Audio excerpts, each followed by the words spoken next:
Okay, so thank you very much friends. जैसे कि आप लोगों को मालूम है कि पिछले 2 सेशन से हम लोग एक बहुत इंपॉर्टेंट टॉपिक पे बात कर रहे हैं, जिसका नाम है how to show the plan. और प्लान हमारे बिज़नेस की एक बहुत इम्पोर्टेंट टॉपिक भी है, सब्जेक्ट भी है। जब तक हम लोगों से बात नहीं करेंगे, लोगों को अपना प्लान शेयर नहीं करेंगे, तब तक हमारा बिज़नेस कैसे बिल्ड होगा, ये हम सबको पता है। और मुझे उम्मीद है कि आप में से बहुत सारे साथी पिछले सेशंस को कंटिन्यू रखे हुए हैं। और आप लोगों को ध्यान होगा कि हम लोगों ने पिछले सेशंस में क्या किया था। और मैं अगर कोई नए साथी हैं, तो उनसे भी मैं यही रिक्वेस्ट करूँगा कि आगे आने वाले जो सेशंस हैं, उनमें कंटिन्यू रही है। इसलिए कंटिन्यू रही है क्योंकि अगर कोई चीज़ मिस हो गई, तो फिर आपको वो मज़ा नहीं आएगा किसी टॉपिक पे, है ना? तो इसलिए कंटिन्यू रहा करें। मंडे को सेशन होता है हमारा 9 बजे के करीब, जिसमें हम लोग नई-नई चीज़ें यहाँ पे सीख रहे हैं। ओके, सो फ्रेंड्स, चलिए और ज़्यादा टाइम ना लगाते हुए हम लोग टॉपिक की तरफ आगे बढ़ते हैं, क्योंकि बहुत कुछ कवर करना है हमने।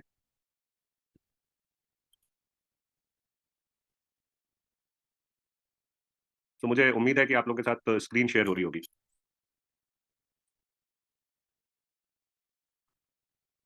जी, कोई मुझे बता पाएगा कि स्क्रीन आप लोगों को दिखाई दे रही है?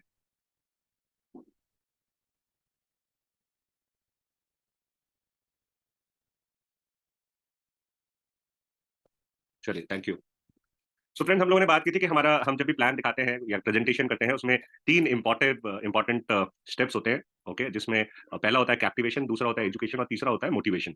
तो हम लोग कैप्टिवेशन की बात कर रहे थे लास्ट उसमें। कैप्टिवेशन का क्या मतलब होता है? कैप्टिवेशन का मतलब ये है कि सामने वाले जो प्रोस्पेक्ट हैं हमारे, वो बहुत सारा टेंशन, स्ट्रेस माइंड में लेकर के बैठते हैं जब हम उन्हें अपॉर्च्युनिटी या अपने प्रोडक्ट शेयर करते हैं। तो हमारा पहला काम जो होना चाहिए वो ये होना चाहिए कि वो जो उनका स्ट्रेस है या जो टेंशन लेकर के वो बैठे हुए हैं, या क्लोज माइंडेड होकर के बैठे हुए हैं, उससे उनको बाहर निकालें और अपनी बातों की तरफ या अपने जो अपॉर्च्युनिटी आप उनके साथ शेयर कर रहे हैं, उसकी तरफ आप उनके माइंड को अट्रैक्ट करें। और माइंड को जो कमांड दी जाती है दोस्तों, वो माइंड सुनता है। तो इसीलिए हमें कुछ कमांड्स भी देनी पड़ती हैं, command in the sense verbal commands हम बोल करके जब किसी के माइंड को इंस्ट्रक्ट करते हैं, तो वो ऑटोमैटिकली माइंड जो है वो हमारी तरफ फोकस करना शुरू करता है। इसमें 2 चीज़ें इंपॉर्टेंट होती हैं, एक तो आपकी वर्बल कमांड भी प्लस आपकी नॉन वर्बल कमांड, जिसे हम बॉडी लैंग्वेज कहते हैं। जैसे आप यहाँ पे देख सकते हैं कि ये मैडम इनको कुछ समझाने की कोशिश कर रही हैं, तो इन्होंने क्या किया, उनकी तरफ देखा, मुस्कुराए, उनका हाथ अपने हाथों में लिया। फॉर एग्जाम्पल, अगर एक माँ एक अपनी बेटी को समझा रही है, तो ठीक है, हर जगह हाथ हाथों में नहीं लेना, गड़बड़ हो जाएगी। अ, तो बॉडी लैंग्वेज भी बहुत इंपॉर्टेंट होती है। अब जैसे मैं आप लोगों से बातचीत कर रहा हूँ, तो मैं नॉर्मली क्या करता हूँ कि अपने हैंड्स को या अपने फेस को कुछ इस तरीके से मूव करता रहूँगा, ताकि आपका ध्यान जो है वो मेरी तरफ आए। ओके, सो ये बहुत इंपॉर्टेंट होता है। तो कैप्टिवेशन का मतलब है कि सामने वाले को अपनी तरफ, अपनी बातों के लिए, अपनी बातों को सुनाने के लिए उनको अपनी तरफ अट्रैक्ट करना। और ये तभी हो सकता है जब सामने वाला जो लेकर के अभी तक बैठा हुआ है ना, उसको पहले खाली करे। कैप्टिवेशन का मतलब ये भी होता है कि खाली करना। खाली करने का मतलब ये है कि जो भी उनके दिमाग में अभी तक भरा हुआ है, या चाहे वो कहीं और का बाहर का टेंशन हो, या वो इस चीज़ को लेकर के बैठे हुए हैं, ये पता नहीं आ तो गए, मुझे कुछ बेच देंगे, मेरे से पैसा ले जाएँगे, मुझे कहीं जॉइन करा देंगे, कहीं फँसा ना दें, वो सारी चीज़ों से उनको बाहर निकालना, इसी को हम कहते हैं कैप्टिवेशन। ओके? सो कैप्टिवेशन के लिए अब हम लोगों ने बात की थी इंपॉर्टेंस ऑफ आवर सीवाइल बुकलेट। आप लोगों को अगर ध्यान हो तो, कि प्लान हमेशा दिखाएँ तो कोशिश करें सीवाइल बुकलेट के थ्रू दिखाएँ। सीवाइल बुकलेट आप में से बहुत सारे लोग ने मेरे से रिक्वेस्ट की थी, मैं आप लोगों को भेज चुका हूँ उसकी पीडीएफ कॉपी। अ, सो इसमें शुरुआत करनी है जब हमने ना, तो शुरुआत करने से पहले हम कुछ लाइनें सामने वाले प्रोस्पेक्ट को बता देते हैं, बोल देते हैं, कुछ बातें, इंपॉर्टेंट बातें उनको बता देते हैं। इससे ना उनका काफ़ी हद तक वो रिलीव होकर के बैठ जाते हैं, टेंशन फ्री हो जाते हैं। तो वो लाइनें क्या हैं और कैसे उनको बताना है, वो मैं आपसे डिस्कस कर लेता हूँ। तो सबसे पहले आपने कहना है, शुरुआत करने से पहले मैं कुछ इंपॉर्टेंट बातें आपसे करना चाहूँगा। पहली चीज़, जितने भी लोगों ने इस बिज़नेस को पूरे ध्यान से सुना है और समझा है, उन सभी की ज़िंदगी पूरी तरह से बदल गई है, उनमें से एक मैं भी हूँ। ओके? ये लाइन आपने ऐसे ही बोलनी है। इसका फ़ायदा क्या होगा? इसका फ़ायदा ये हुआ कि आपने उनके माइंड को इंस्ट्रक्ट किया कि उनके माइंड ने अब जो आप बोलने वाले हो, उसको ध्यान से और सुनना और समझना है। उससे फ़ायदा क्या होगा? उससे ज़िंदगी बदल जाएगी। एग्ज़ाम्पल के तौर पे आप अपनी बात कर रहे हो, मेरी भी ज़िंदगी बदली है। तो आप एक टेस्टिमोनियल भी आपने शुरू में दे दिया कि मैं ऐसी कच्ची बात नहीं कर रहा हूँ या कर रही हूँ, मेरी भी ज़िंदगी पूरे तरीके से बदल चुकी है। इस बिज़नेस में अच्छा, अब दूसरा डाउट क्या होता है लोगों को कि यार ये पैसा लेकर के जाएगा या बहुत सारा पैसा मुझसे माँग लेगा, बिज़नेस बिज़नेस कर रहा है या कर रही है। ये कहीं ऐसा ना हो कि लास्ट में बोले कि भैया पैसे निकालो इतने सारे। ठीक है? तो इसलिए इस बात को भी क्लियर कर देना ज़रूरी है। इस बिज़नेस में पैसा ना के बराबर लगता है, मतलब ऑलमोस्ट ज़ीरो इन्वेस्टमेंट है। फिर भी हम इतना पैसा कमा सकते हैं कि हमारी ज़िंदगी बदल जाए। मतलब आपने उनको ये बता दिया कि भैया पॉकेट पे अगर हाथ रखा हुआ है, पर्स पे हाथ रखा हुआ है, तो हाथ हटा लीजिए। टेंशन की कोई बात नहीं है। मैं आपसे कोई बहुत ज़्यादा पैसा नहीं माँगने वाला। अ, इसमें इन्वेस्टमेंट ज़ीरो है, लेकिन ज़िंदगी बिल्कुल बदल सकती है, इतना आप पैसा कमा सकते हैं। यहाँ पे आप एक और बात भी बोल सकते हैं उनको एग्ज़ाम्पल के तौर पे, अगर याद रहे तो बोल दीजिएगा, वरना कोई बात नहीं।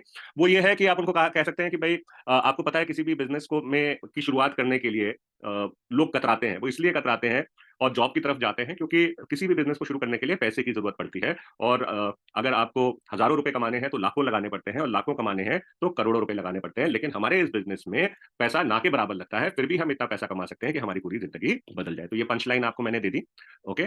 ये बिज़नेस आपके साथ मैं शेयर कर रहा हूँ या शेयर किया जा रहा है, फैसला आप ही को लेना है। आपने फाइनल डिसीज़न भी उनके ऊपर छोड़ दिया, क्योंकि उनको ये नहीं लगना चाहिए कि यार ये लास्ट में ना ये मुझे प्रेशर करेंगे, मेरी बहन है या मेरा भाई है या मेरा दोस्त है, ये लास्ट में ना मुझे प्रेशर करेगा और साला मुझे फँसा देगा, ठीक है? तो ये टेंशन से रिलीव होना उनको बहुत ज़रूरी है, इसलिए आप कह रहे हैं भैया मैं सिर्फ शेयरिंग कर रहा हूँ आपके साथ, फाइनली डिसीज़न जो है ना वो आप ही को लेना है, तो वो खुश होकर के बैठ जाता है। फिर अगर हाथ ऐसे फोल्ड करके बैठा होगा ना, क्रॉस करके बैठा होगा, तो हाथ आप देखेंगे धीरे-धीरे हाथ खुलने लग जाएँगे, वो आपकी तरफ ध्यान देने लगेगा। और बॉडी लैंग्वेज को हमेशा सामने वाले के ज़रूर देखना है कि वो किस तरफ ध्यान लगा रहा है, कहीं इधर-उधर इधर टाइम में, उधर देखने में या घर की एक्टिविटीज़ में तो बार-बार ध्यान नहीं जा रहा है या आपकी तरफ पोज़ करके, यानी आपकी तरफ ध्यान लगा करके सुन रहा है। तो नॉर्मली जब क्लोज़ माइंडेड होता है ना, तो इंसान ऐसे पीछे होकर के बैठा होगा या ऐसे हाथ बाँध करके बैठा होगा या फिर ऐसे करके बैठा होगा, ठीक है? बहुत सीरियसनेस, लेकिन धीरे-धीरे जैसे-जैसे वो ओपन अप होता जाएगा, कैप्टिवेट होता चला जाएगा, तो वो आपकी तरफ ना ऐसे आने लगेगा, सामने, सामने, सामने, ठीक है? ध्यान देने लगेगा, आपकी बुकलेट पे ध्यान देने लगेगा, जो आप प्रेज़ेंटेशन मोबाइल से दिखा रहे हो, उस पे ध्यान देने लग जाएगा। तो ये साइन्स होते हैं कि हाँ भाई, अब कैप्टिवेट पर्सन हो रहा है, ओके?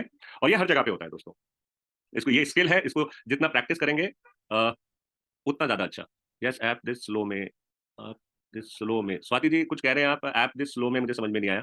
थोड़ा स्लो बोलूँ? अच्छा, स्लो मतलब धीरे-धीरे बोलूँ या आवाज़ हल्की रखूँ? आवाज़ हल्की रखूँ या धीरे-धीरे बोलूँ? धीरे-धीरे बोलूँ, अच्छा ठीक है। चलिए धीरे-धीरे बोलते हैं। ओके, नेक्स्ट है, फिर आपने उनसे कहना है लेकिन। अब आप उनको चेतावनी दे रहे हैं एक तरीके से, और ये बहुत इंपॉर्टेंट चेतावनी होती है, ठीक है? यहाँ आप उनसे कह रहे हैं कि देखिए इस बिज़नेस में इन्वेस्टमेंट तो कुछ नहीं है, लेकिन ये लाइन फिर से रिपीट कर दीजिए, देखिए इस बिज़नेस में इन्वेस्टमेंट तो कुछ नहीं है, लेकिन इस बिज़नेस में सफलता उन्हीं को मिलती है जिनके सपने होते हैं और वो उनको पूरा भी करना चाहते हैं। तो 2 लाइनें आपने बोली, पहली बात आपने ये रियलाइज़ कराया कि भैया सपने होने चाहिए, मतलब ज़िंदगी में कुछ करने की इच्छा होनी चाहिए। दूसरी चीज़ सिर्फ इच्छा नहीं होनी चाहिए, उसको प्राप्त करने के लिए एक्शन करने की भी इच्छा होनी चाहिए और एक्शन करने के लिए भी तैयार रहना चाहिए। तो 2 चीज़ें आपने उनके माइंड में यहाँ पे डाल दी। अब आप उनको ड्रीम्स के साथ कनेक्ट करेंगे, क्योंकि बहुत सारे लोगों के ड्रीम्स जो है या तो वो खो चुके होते हैं या ड्रीम्स देखने से उनको डर लगता है, गोल बनाने से डर लगता है या फिर सपने टूट चुके होते हैं, चूर-चूर हो चुके होते हैं, तो हमें वापस उनके ड्रीम्स को जगाना है, ड्रीम्स के ऊपर वापस लेकर के आना है। तो हम इसको कैसे बताएँगे उन्हें? क्या आप जानना चाहोगे कि लोगों के क्या सपने इस बिज़नेस के थ्रू पूरे हो रहे हैं? और देखिए एक और बात मैं बता देता हूँ कि हम सब इंसान हैं और हम सबके 99% चाहते हैं या ड्रीम्स ऑलमोस्ट सेम होती है। ओके? सो ये लेकर के आप उनको नेक्स्ट पेज पे लेकर के जाओगे, जहाँ पे आप उनकी ड्रीम्स की बात करोगे कि यहाँ पे लोग इसीलिए आ रहे हैं क्योंकि उनको आर्थिक आज़ादी चाहिए। मतलब पैसे की तंगी से वो बाहर निकलना चाहते हैं, पैसे की आज़ादी चाहते हैं। पैसे की गुलामी या तंगी नहीं, पैसे की आज़ादी चाहते हैं। मतलब एक ऐसा इनकम सोर्स क्रिएट करना चाहते हैं, जो रेगुलरली आता रहे, चाहे कुछ टाइम के बाद 3 से 5 साल काम करने के बाद अगर काम ना भी करें, तो भी पैसा आता रहे, दुनिया में ना हो तब भी पैसा आता रहे। ऐसी सोच क्रिएट करना चाह रहे हैं और यहाँ पे मुझे ये बताते हुए खुशी हो रही है कि मेरे जान-पहचान में ऐसे बहुत सारे लोग हैं, जिन्होंने आज किसी ने 25,000, 50,000, 1 लाख रुपए की इनकम अर्जित करनी शुरू कर दी है और बहुत सारे लोग ऐसे हैं जो 5 लाख, 10 लाख, 15 लाख, 20 लाख और 1 करोड़ रुपए से ऊपर की भी फाइनेंशियल फ्रीडम को यहाँ से अचीव कर चुके हैं। तो ये बताना बहुत ज़रूरी है, क्योंकि जब आप पैसा बताते हैं, तो दुनिया सुनती है। जब आप पैसा बताते हैं, तो दुनिया सुनती है, क्योंकि दुनिया को आखिरकार क्या चाहिए? पैसा चाहिए ना। तो इसीलिए को जैसे मैंने आपको बताया इस तरीके से आप बता सकते हैं, वरना नॉर्मली आपके पास टाइम कम है, तो आप ये भी कह सकते हैं कि लोग आर्थिक आज़ादी या फाइनेंशियल फ्रीडम, मतलब पैसे की तंगी से बाहर आने के लिए इस बिज़नेस में आते हैं। लोग अपना सपनों का घर बनाना चाहते हैं। हर साल हमारे यहाँ से हज़ारों लोग अपने सपनों का घर बना रहे हैं। हर साल हमारे यहाँ से हज़ारों लोग, अब तक लाखों लोग अपने सपनों की गाड़ी ले चुके हैं। हर साल लोग विदेश यात्रा के लिए जा रहे हैं। दूसरा, यहाँ पे आने का एक बहुत बड़ा लोगों का मकसद ये होता है कि वो जो भी काम कर रहे हैं, वो उसमें इतने व्यस्त हो जाते हैं कि अपने परिवार को, अपने आप को समय देने के लिए उनके पास कुछ नहीं होता। लेकिन इस बिज़नेस में जैसे-जैसे आप आगे बढ़ते जाते हो, तो पैसा तो आप बहुत कमाओगे, लेकिन साथ के साथ आपका समय भी फ्री हो जाता है। इसका मतलब ये है, आप अपने परिवार को, अपनी वाइफ़ को, अपने बच्चों को और खुद को आप समय दे सकते हो। अपनी हॉबीज़ को पूरा करने के लिए आप समय दे सकते हो। नेक्स्ट रीज़न ये होता है लोगों का यहाँ आने का कि मान-सम्मान। लोग रिकॉग्निशन चाहते हैं अपनी लाइफ़ में, और ये बिज़नेस ऐसा है जहाँ पे कूट-कूट के रिकॉग्निशन बढ़ा है। हर स्टेप जो आप आगे बढ़ते जाओगे, आपका रिकॉग्निशन, आपका मान-सम्मान यहाँ पे बढ़ता चला जाता है। नेक्स्ट, सुरक्षित भविष्य, मतलब कल की चिंता ना होना। क्या ये हम और आप नहीं चाहते? क्या हम चाहते हैं ना कि भई अगर कल को मुझे कुछ हो गया, तो मेरे परिवार की देख-रेख कौन करेगा? ये चिंता लगी रहती है ना। अगर ये चिंता जीवन से हट जाए तो, और यही रीज़न है जिसकी वज़ह से यहाँ लोग आते हैं। बहुत सारे एग्ज़ाम्पल्स हमारे यहाँ पे हैं जो इस दुनिया से चले गए, लेकिन आज भी उनके घर में 5 लाख, 7 लाख, 10 लाख रुपया आ रहा है। ओके? तो एग्ज़ाम्पल ज़रूर कोट कर दिया करें। नेक्स्ट, दूसरों की मदद करना। हम सब इंसान हैं और हम सबके अंदर एक दिल है जो धड़कता है, जो लोगों से प्यार करता है, जो अपने जानकारों के लिए, अपने अपने साथियों के लिए कुछ करना चाहता है, जो अपने समाज के लिए कुछ करना चाहता है, जो अपने देश के लिए कुछ करना चाहता है, लेकिन वो पॉसिबल तभी हो सकता है जब हमारी जेब खुद की भरी हुई है ना? खाली जेब में मदद नहीं होती। यहाँ पे बहुत सारे लोग इसलिए आते हैं कि वो लोगों की मदद कर सकें, लोगों को आगे बढ़ा सकें, उनको एक रोज़गार दे सकें। ओके? सो इस तरीके से आप ये पहले सारे सपने बताओगे, रिकनेक्ट करोगे उनको। अब मुझे आप लोग बताएँ कि आप में से ऐसा कौन है जिनके ये सपने नहीं है? कोई ऐसा है जिनके ये सपने नहीं है? और ये क्वेश्चन आपने करना भी है उनसे कि अच्छा अब आप मुझे ये बताएँ कि इनमें से कोई ऐसा सपना है जो आपका नहीं है? तो सामने वाले का आंसर क्या आएगा? नहीं सर ऐसा कोई भी सपना नहीं है, सारे के सारे सपने हैं हमारे। यही आंसर आएगा ना? अब आप उनसे पूछेंगे, अच्छा मुझे अब ये बताएँ कि इनमें से नंबर 3 यानी कोई 3 ऐसे प्रोमिनेंट आप अपने ड्रीम्स बताएँ जो आपके लिए बहुत ज़रूरी है आज की डेट में। कोई 3 ऐसे बताएँ। तो जैसे मेरे घर का सपना है पूजा जी ने कहा और बताइए कोई 3 सपने बताएँ चलें जल्दी-जल्दी से। चैट में बता दें जल्दी से। कोई 3 सपने जल्दी से बताइए। सेल्फ रिस्पेक्ट ठीक है। अ, मान-सम्मान हो गया वो एक तरीके से। फाइनेंशियल फ्रीडम हो गया कुलदीप जी कह रहे हैं। और कोई एग्ज़ाम्पल ले लीजिए। चलिए 3 हो गए। Passive income okay. अब आपने उनसे नेक्स्ट सवाल करना है वंडरफुल सर बहुत अच्छा लगा मुझे ये जान कर के कि ये 3 आपकी प्रायोरिटीज़ हैं लाइफ़ की। गाड़ी में सम्मान, पैसा ठीक है। तो ये 3 आपकी प्रायोरिटीज़ हैं। एक और चीज़ बताइए, इन तीनों में से अगर एक चूज़ करनी होगी, तो वो नंबर 1 प्रायोरिटी आपकी कौन-सी होगी? तो वो सामने वाला बताएगा नंबर 1 प्रायोरिटी मेरी फाइनेंशियल फ्रीडम है या मेरा घर है या मुझे गाड़ी लेनी है या मुझे अपनी रिस्पेक्ट, सेल्फ रिस्पेक्ट बनानी है, पहचान बनानी है ना? अब जो भी वो कहता है, जो भी वो कहते हैं सामने वाले, आपने क्या कहना है, ग्रेट सर अ, मुझे एक बात बताएँ, क्या आप इसको लेकर के वाक़ई में सीरियस हैं? ये जो आपने अपनी नंबर 1 प्रायोरिटी बताई है, क्या आप इसको लेकर के सीरियस हैं? तो सामने वाला कहेगा, "येस, मैं इसको लेकर के सीरियस हूँ।" ठीक है? दूसरा आपने उनको ये कहना है कि अच्छा अगर ये आपको नहीं मिला, तो आपको जीवन में क्या लगेगा सर? कैसा लगेगा? मान लेते हैं आपने कहा पैसिव इनकम या गाड़ी या घर और मैं आपसे कहता हूँ कि सर अगर आपको आपका मनचाहा घर आप नहीं बना पाते हो, तो आपको कैसा लगेगा शैलेंद्र जी ये बताएँ? आप अपना घर नहीं बना पाते हैं, तो आपको कैसा लगेगा? फॉर एग्ज़ाम्पल जैसे शैलेंद्र जी ने यहाँ पे मेरा घर कहा, मेरा घर है या घर चाहिए। घर, गाड़ी ठीक है, मैं आप लोग मेरी बात को समझ पा रहे हैं? मैंने कहा अगर आप फॉर एग्ज़ाम्पल किसी का ड्रीम है घर और मैं उनसे कहूँ कि आप अगर अपना घर ना बना पाएँ तो कैसा लगेगा? तो सामने वाला कहेगा दिल टूट जाएगा, ज़िंदगी बोझल-सी हो जाएगी, कुछ भी, है ना? बहुत अफ़सोस होगा। सर अगर मैं आपसे ये कहूँ कि इस बिज़नेस के थ्रू आप अगले 3 से 5 साल में अपने सपनों का घर बनाने की शुरुआत कर सकते हैं, तो क्या आप मेरे साथ ये बिज़नेस को करना चाहेंगे? अगर मैं आपसे ये कहूँ कि अगले 3 से 5 साल में आप अपने सपनों का घर बनाने की शुरुआत यहाँ से कर सकते हैं, तो क्या आप मेरे साथ ये बिज़नेस करना चाहेंगे? तो सामने वाला क्या कहेगा? येस। और क्या इस बिज़नेस को करने के लिए आप रोज़ाना 2 घंटे निकाल सकते हैं सर? 2 घंटे निकाल सकते हैं? तो सामने वाला कहेगा येस। अब आपने ना क्लोजिंग कर दी। शुरू में ही आपकी एक तरीके से क्लोजिंग अब हो गई है। आपने शुरू में ही उनसे येस ले ली है। ओके, बिज़नेस को करने की येस तो आपने शुरू में ही ले ली, आपने टाइम की कमिटमेंट भी ले ली, आपने उनके ड्रीम को भी जान लिया, आपने उनसे इस बिज़नेस को करने की हामी भी ले ली है। अब आपने सिर्फ ये कहना है, सर अगर लास्ट तक इस प्रेज़ेंटेशन के लास्ट तक मैं आपको ये दिखा दूँ और समझा दूँ कि यहाँ से आपका घर बन सकता है, तो क्या हम आज ही से इस बिज़नेस को शुरू करेंगे? ठीक है? तो सामने वाला जर्नली क्या कहेगा? येस। ठीक है? तो क्या हुआ कि आपने जो येस आप लास्ट में जाकर के उनसे सुनना चाह रहे थे, वो येस तो आपको शुरू में ही मिल गई और दूसरा आपने उनको कैप्टिवेट कर लिया क्योंकि अब आप उनके मतलब की बात करने वाले हो। वो जो सुनना चाहते हैं, आप उनको अब वो सुनाने वाले हो। तो कैप्टिवेशन हुआ, नहीं हुआ? ठीक है? इसके बाद नेक्स्ट स्लाइड पे जाएँगे और यहाँ पे आप ज़ोर का झटका धीरे से देंगे, थोड़ा पिंच करेंगे। ठीक है? कैसे पिंच करेंगे? बोले सर सपने तो हमारे बहुत सारे होते हैं। बड़ा घर चाहिए, जैसे आपने मुझे बताया कि बड़ा घर आप चाहते हो या अपना घर चाहते हो, ठीक है? कोई गाड़ी चाहता है, ठीक है? कोई अच्छा पैसा चाहता है, कोई विदेश यात्रा चाहता है। हमारे ये सबके सपने हैं ना सर। लेकिन ये सपने पूरे कैसे होंगे? ये पूरे होंगे हमारी आमदनी से। अगर हमारी आमदनी इन सपनों को पूरा कर सकती है, तो ठीक है, अदरवाइज़ हम क्या करते हैं, अपने सपनों को कॉम्प्रोमाइज़ करना शुरू कर देते हैं। हम अपने सपनों के साथ समझौता करना शुरू कर देते हैं। बड़ा घर नहीं तो छोटे घर में गुज़ारा करने की सोचते हैं। छोटे घर नहीं है तो किराए के घर पे गुज़ारा करने की सोचते हैं। वो भी नहीं तो सोचते हैं चलो मम्मी-पापा ने जो बना कर के दे रखा है घर, इसमें ये कमरा तो अपना है ही। तो कॉम्प्रोमाइज़ करने की कोशिश। अब यहाँ पे आपने कॉम्प्रोमाइज़ किसके ऊपर बात करनी है? उस चीज़ के ऊपर बात करनी है जो उन्होंने अपना ड्रीम बताया था।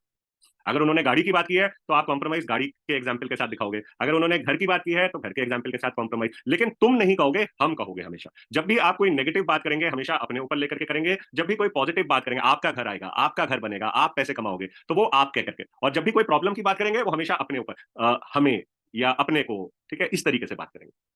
ओके? Getting my point? समझ में आ रहा है बात करने का तरीका?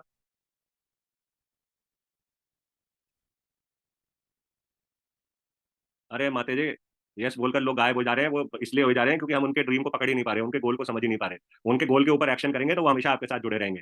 कोई गायब नहीं होगा, अगर आपने उनकी दुखती रग को पहचान लिया, आप दर्द को तो पहचानो, इंसान चाहता क्या है उसे तो पहचानो। जिस दिन आप ये पहचान जाओगे ना कि वो क्या चाहता है और उसके मतलब की बात करोगे, वो आपका साथ हमेशा ज़िंदगी भर देगा। हम क्या करते हैं, हम अपने मतलब की बात करते हैं, उसके मतलब की बात ही नहीं करते। जो उसको चाहिए, उसकी बात ही नहीं करते। हम बातें करने लग जाते हैं कई बार लाखों करोड़ों रुपए की, उसको चाहिए ही नहीं बेचारे को हज़ारों रुपए चाहिए अभी तो। पहले उसकी उस समस्या से तो उसे बाहर ले आओ, तो पहले उसके ऊपर तो फ़ोकस कर लो, ठीक है? अगर हम ये करेंगे ना, तो कोई आपको छोड़ कर के नहीं जाएगा। हमेशा सामने वाले के ड्रीम्स एंड गोल्स को एनालाइज़ करो, जब तक आपने नहीं किया अपने प्रोस्पेक्ट की ड्रीम्स को एनालाइज़ या अपने नए कैंडिडेट की या नए जॉइनिंग की ड्रीम्स को, गोल्स को आप नहीं समझे और वो नंबर 1 बहुत सारे नहीं, नंबर 1 एक ही प्रायोरिटी होती है लाइफ में जो सबसे पहले कोई तो उसको समझने की ज़रूरत है। वो जिस दिन आपको पता चल जाएगा और उसी के ऊपर आप उनके साथ काम करते रहोगे, वो दिखाते रहोगे कि भैया हम इसकी तरफ आगे बढ़ रहे हैं, वो कभी आपको छोड़ कर के नहीं जाएँगे दोस्तों। नहीं हो पाता है तो ये प्रैक्टिस करनी है ना, इसीलिए तो हम ये सारी ट्रेनिंग कर रहे हैं। ओके? चलें, तो हम क्या कहेंगे कि हम अपने सपनों के साथ समझौता करते हैं क्योंकि हमारी आमदनी जो है, वो इन सपनों के मुकाबले में छोटी पड़ जाती है। अब क्या बेहतर है? ज़िंदगी भर सपनों के साथ समझौता करता रहना या अपनी आमदनी को बढ़ाना? तो सामने वाला क्या कहेगा बताइए? जब आप कहेंगे कि सपनों के साथ समझौता करना अच्छा है या आमदनी को बढ़ाना अच्छा है?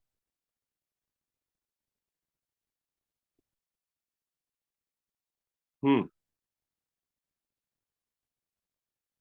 क्या अच्छा है? सपनों के साथ समझौता या आमदनी को बढ़ाना? आमदनी को बढ़ाना। अब आमदनी को लेकिन बढ़ाना है तो हमें ये ध्यान रखना है सर या मैडम कि 2 राक्षस हमारे पीछे पड़े हुए हैं हमेशा और वो राक्षस है पहला महँगाई और दूसरा ज़िम्मेदारी। एक्चुअली महँगाई राक्षस नहीं होती, डायन होती है। अ, ये दोनों खाए चले जाते हैं हमारी इनकम को। फॉर एग्ज़ाम्पल मान लेते हैं हमारी जॉब में 10% का एनुअल इंक्रीमेंट आ गया, लेकिन महँगाई चल रही है, 11 या 12% के स्पीड से बढ़ रही है। तो अगर इंक्रीमेंट 10% का भी आया, महँगाई 11-12% बढ़ गई, तो क्या हमारे जीवन में कोई सुधार आएगा? और साथ के साथ हमारी ज़िम्मेदारियाँ बढ़ती चली जाती हैं। आइए देखते हैं कैसे? देखो, यहाँ पे एक मध्यम वर्गीय परिवार की औसत आमदनी की हम लोग बात कर रहे हैं कि उसके खर्चे कितने में निपट जाते थे। तो 1960 में देखें तो ₹100 की आमदनी भी अगर किसी की होती थी, तो उसके जीवन ठीक-ठाक सा चल जाता था। 1980 में ₹1000 में चल जाता था, 2000 में 10,000 में चल जाता था, 2020 अभी गया। क्या अब ₹10,000 में किसी का घर चलता है? सच-सच बताएँ, क्या 2020 में ₹10,000 में किसी का घर चलता है? नहीं चलता। आज घर चलाने के लिए अगर हम ठीक-ठाक सा जीवन व्यापन करना चाहें, बहुत लग्ज़री जीवन नहीं, ठीक-ठाक सा मतलब अपना छोटा-सा घर हो, अपनी एक छोटी-सी गाड़ी हो, बच्चे ठीक-ठाक से स्कूल में जा रहे हो और अपने खाने-पीने और पहनने पे हमें कॉम्प्रोमाइज़ ना करना पड़े, तो कम से कम 1 लाख रुपया घर चलाने के लिए चाहिए आज की डेट में। अब हम क्या देख रहे हैं यहाँ पे, ये देख रहे हैं कि हर 20 साल में देखो 1960 से 1980 में 1 ज़ीरो बढ़ गया, फिर 20 साल में 1 ज़ीरो और बढ़ गया, फिर 20 साल में 1 ज़ीरो और बढ़ गया, मतलब हर 20 साल में 1 ज़ीरो बढ़ता चला जा रहा है। अब 2040 भी आएगा, क्या आप में और मुझ में ताकत है कि रोक लें 2040 को आने से? 2040 तो आके रहेगा और जब 2040 आएगा तो घर चलाने के लिए 10 लाख रुपया क्योंकि 1 ज़ीरो फिर बढ़ेगा और 10 लाख रुपए घर चलाने के लिए चाहिए होंगे। क्या इसकी तैयारी हमने और आपने कर ली है? अगर हमने और आपने नहीं करी है, तो ये समझ लीजिए कि हम और हमारे बच्चे उस टाइम तक शायद गरीबी रेखा से नीचे चले जाएँगे, ये ध्यान रखें। और ये आप समझ सकते हैं ₹100 में आज से 10 साल पहले कितनी सब्ज़ी आती थी और आज कितनी सब्ज़ी आती है। ₹100 में कितना फल आता था 10 साल पहले और आज कितना आता है। आप खुद सोच लीजिए, आपको समझ में आ जाएगा महँगाई कहाँ से कहाँ लेकर के जा रही है। क्या आप 10 लाख रुपए की तैयारी करना चाहते हैं? अब यहाँ पे आप पूछ सकते हैं। दूसरा, ज़िम्मेदारियों की अगर हम बात करते हैं, तो जो पैदाइश से लेकर के 20 साल तक की जो उम्र होती है, बड़ी मज़ेदार चंगी गुज़र रही होती है। वो इसलिए क्योंकि सारा हमारी ज़िम्मेदारी कौन देख रहा होता है? वो देख रहे होते हैं हमारे पेरेंट्स। हम अपने पेरेंट्स के ऊपर डिपेंडेंट होते हैं, वही हमारी ज़रूरतें भी देख रहे होते हैं, हमारी ख्वाहिशात भी वही देख रहे होते हैं, हमारे नाज़-नखरे भी वही उठा रहे होते हैं। 20 साल तक हम पढ़ाई-लिखाई करके बड़े हो जाते हैं थोड़ा और फिर हम नौकरी की तरफ आगे बढ़ते हैं। जब हम नौकरी करना शुरू करते हैं, तो शुरू के दिन काफ़ी अच्छे गुज़रते हैं, लेकिन उसके बाद सोचते हैं कि भैया एक मोटरसाइकिल ले लेते हैं या कार ले लेते हैं या बाइक ले लेते हैं, स्कूटी ले लेते हैं और होता क्या है? हम लोन ले लेते हैं। अब क्या होता है कि मान लो अगर हमारी तनख्वाह ₹50,000 है, तो ₹10,000 हमारे ऋण में यानी लोन में ईएमआई जानी शुरू हो जाती है। मतलब ₹40,000 में घर का खर्चा चलाना है। ख़ैर अभी भी बहुत अच्छा है, अकेले हैं, चल रहा है, ठीक है, माँ-बाप को भी कुछ पैसे दे देते हैं, लेकिन उसके बाद क्या होता है शादी हो जाती है। घर वालों तो पीछे पड़े ही रहते हैं, भैया शादी करो, आप कमाने लगे, शादी करो, है ना? लड़का हो या लड़की। तो शादी हो जाती है तो क्या होता है, खर्चे डबल हो जाते हैं। लेकिन क्या इनकम डबल होती है? इनकम डबल नहीं होती। फिर से आवाज़ आने लग जाती है, भैया नाती-पोता लाओ, चुन्नू-मुन्नू लेकर के आओ। अब चुन्नू-मुन्नू भी आ जाते हैं और जब चुन्नू-मुन्नू आ जाते हैं तो क्या हमारी सैलरी या हमारी इनकम 3 गुना या 4 गुना हो जाती है? नहीं होती, लेकिन हमारी अ, जो खर्चे हैं वो 3 गुना 4 गुना हो जाते हैं। फिर बच्चों की पढ़ाई-लिखाई, फिर घर ले लेते हैं, सोचते हैं अब घर बना लेते हैं, उसके लिए भी लोन ले लेते हैं, फिर ईएमआई शुरू हो जाती है। अब ₹50,000 में 10,000 तो कार की जा रही थी, अब 15 से ₹20,000 घर के जाने लग जाते हैं। कुल मिलाकर के बचे कितने घर को चलाने के लिए? 10 से ₹20,000। क्या हम आगे बढ़ रहे हैं या हम नीचे आ रहे हैं?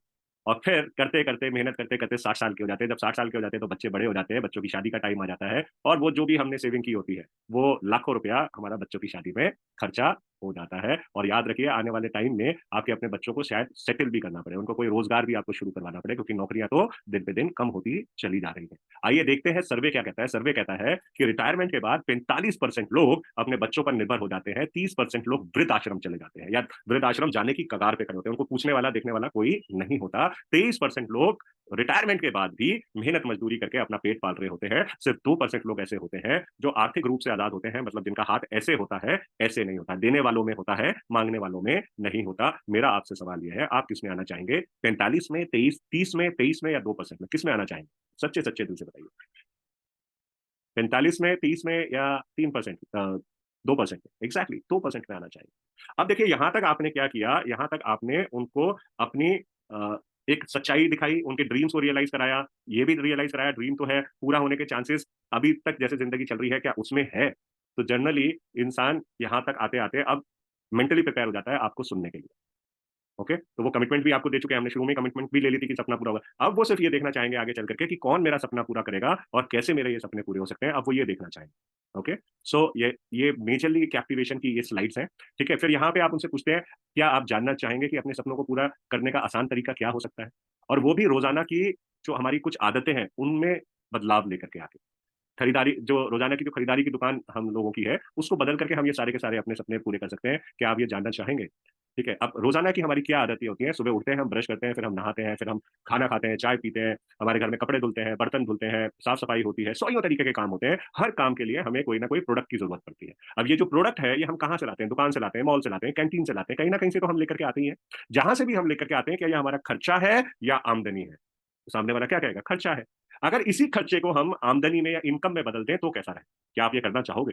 और इसी से आपके सारे सपने पूरे हो सके, क्या आप ये करना चाहोगे इन्हीं खर्चों को आमदनी में बदल करके? तो आंसर क्या आएगा? यस। ओके, अब हम आगे लेकर के बढ़ेंगे और हम लेकर के जाएंगे नेक्स्ट स्लाइड के ऊपर, जहां पे हम बताएंगे कि लेकिन अभी तक का जो सिस्टम चल रहा था जहां से हम सामान लेते थे, वहां पे हम थे कंज्यूमर या कस्टमर। ठीक है, हम यहाँ पे अपने नहीं लोगों के सपने पूरे कर रहे थे। किन लोगों के सपने पूरे कर रहे थे? उनकी जिनकी दुकान से हम सामान लेकर के आ रहे थे। दुकानदार भी होलसेलर से ला रहा था, होलसेलर डिस्ट्रीब्यूटर से ला रहा था, डिस्ट्रीब्यूटर कंपनी से ला रहा था। मतलब कि हम तक कोई प्रोडक्ट पहुंचने के लिए एक बीच में बहुत लंबी चेन हुआ करती थी। तो चेन वाला जो सिस्टम है वो आपने यहाँ पे डाल दिया कि ये एक बहुत लंबी चेन होती थी। इस चेन में जितने भी लोग हमसे पहले थे वो सब पैसा कमा रहे थे, और साथ के साथ किसी भी प्रोडक्ट को हमारे तक पहुंचाने के लिए उसका करना पड़ता है एडवर्टीजमेंट। अब एडवर्टीजमेंट में बड़े बड़े सेलिब्रिटीज आते हैं, लक्ष्य मेरी सुंदरता का राज, ठंडा मतलब कोका कोला, ये आज तक हम सुनते आए हैं। जो सुना रहा है क्या वो इस प्रोडक्ट को इस्तेमाल करता होगा? इसकी कोई गारंटी है? नहीं। लेकिन वो क्यों सुना रहे हैं? क्योंकि सिर्फ बताने का, शेयर करने का उनको मिलता है लाखों और करोड़ों रुपया। और ये सब पैसा किसकी जेब से जा रहा है? आपकी और हमारी जेब से। इसलिए हमें कस्टमर कहा जाता है। कस्टमर का मतलब होता है हिंदी में अगर संधि विच्छेद कर लें तो कष्ट जमा मर।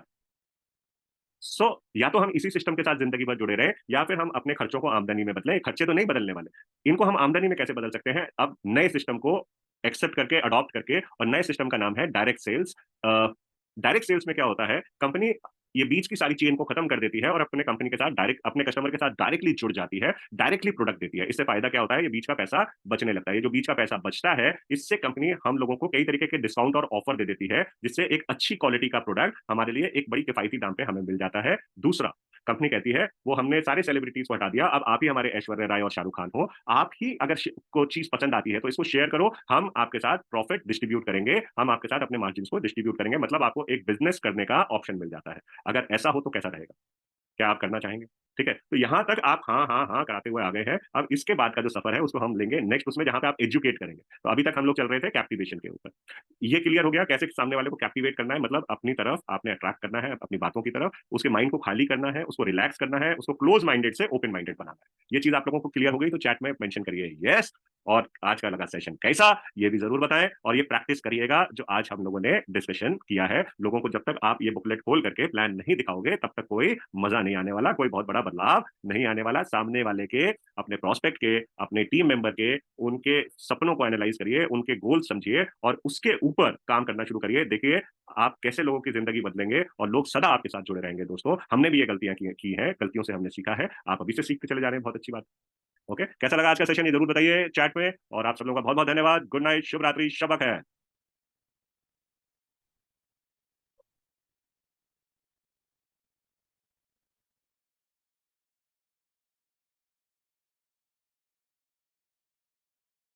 अच्छा दोस्तों, चलने से पहले एक चीज़ जल्दी से बता देता हूँ। कल मेरा जो लोग फरीदाबाद में रहते हैं, तो कल मेरा एक सेशन है फरीदाबाद ऑफिस में, एमएससी में। ये सेशन है 12:30 बजे से एग्जैक्ट, लगभग डेढ़ पौने 2 बजे तक। और इसका जो टॉपिक है वो सीखो और सिखाओ है। सीखो और सिखाओ, यहाँ पे हम लोग प्रैक्टिस करेंगे प्लान दिखाने की, डेमो दिखाने की, लोगों से कैसे बात करनी है, लिस्ट कैसे बनानी है, लोगों को इन्वाइट कैसे करना है, इन सारी चीज़ों की प्रैक्टिस किया करेंगे। ये हर ट्यूसडे को हुआ करेगा। तो जितने भी लोग आप में से इंटरेस्टेड हैं और फरीदाबाद या दिल्ली में रहते हैं, तो टाइम निकाल करके कल ज़रूर फरीदाबाद एमएससी की तरफ आएँ और